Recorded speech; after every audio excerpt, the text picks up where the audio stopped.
Hey everyone, so today we're going to talk about ADHD, and we're going to get way past the usual stereotypes, the bouncing off the walls kid or the super scattered adult. We're going to look at what's actually happening inside the ADHD brain. Let's dive in. Does this hit a little too close to home? I mean, this quote just perfectly captures that feeling of a brain that will not turn off. It's that strange mix of huge ambitions, totally random rabbit holes, and that constant nagging feeling that you're somehow falling behind. This internal chaos, it's a reality for so many people, and it's where we're going to start our journey to understand ADHD. Okay, so let's move from that feeling to the facts. ADHD is one of the most common neurodevelopmental disorders out there, but man, is it also one of the most misunderstood. So in this first part, we're going to peel back the layers of all those common misconceptions and see what's really going on underneath. This one is huge. How often have you heard someone, or maybe even yourself, labeled as lazy? The reality is, folks with ADHD aren't lazy. In fact, so many will tell you how desperately they want to do the thing, but it feels like there's an invisible wall. The real culprit here is something called executive dysfunction.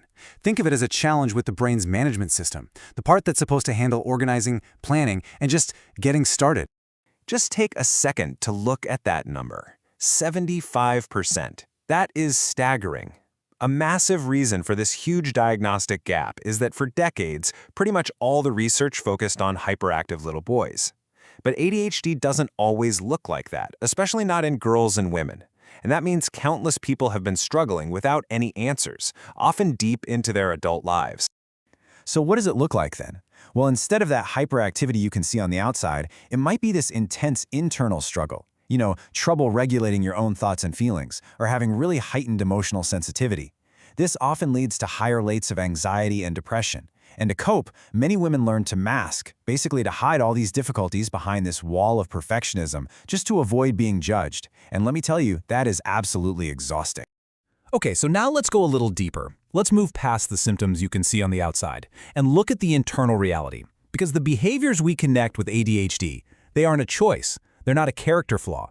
They are rooted in the very structure, in the chemistry of the brain itself. And this brings us to a really crucial idea, neurodiversity. This whole framework suggests that our brains, kind of like ecosystems, actually thrive on variation. ADHD isn't a broken brain. It's a brain that's just wired differently. Thinking about it this way helps us shift the whole conversation from "what's wrong with you" to "hey, how does your brain work?" And here's the science to back it up. Research shows real, tangible differences in the ADHD brain, especially in the areas that control things like attention and executive function.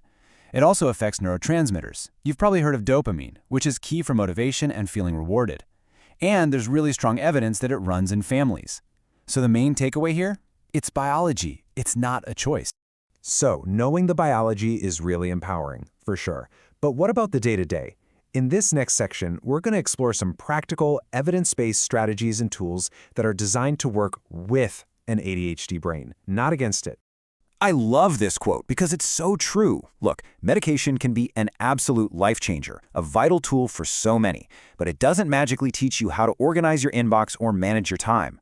The best approach so often is a combination of things, medication working together with practical skills and real support systems. And for those of us who are digitally wired, there are some incredible tools.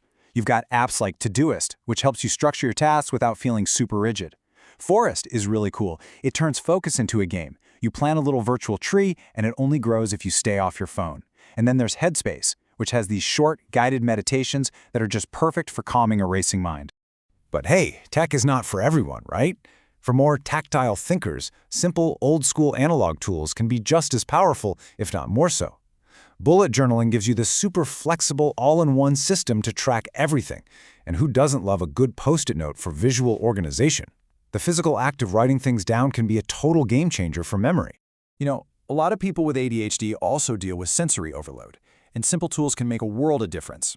Fidgets, like these magnetic rings, give a quiet outlet for all that restless energy, which can actually help you focus better. And noise-reducing earplugs, like Loop, can just turn the volume down on a chaotic world, preventing that feeling of being totally overwhelmed. And it's not just about physical tools. There are mental ones, too. Cognitive behavioral therapy, or CBT, offers some really practical techniques.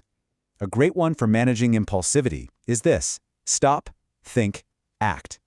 It's a simple, three-step process to create just a little bit of space, a pause, between an impulse and an action. And that pause lets you make a more thoughtful choice.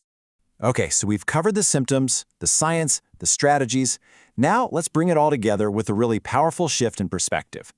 This is all about moving away from what might be a lifetime of shame and moving towards self-acceptance and, finally, understanding. This leads us to this amazing idea of mindful authenticity. It's really about learning to tune in and ask yourself, am I doing this because I feel like I should, or because it's what I actually need?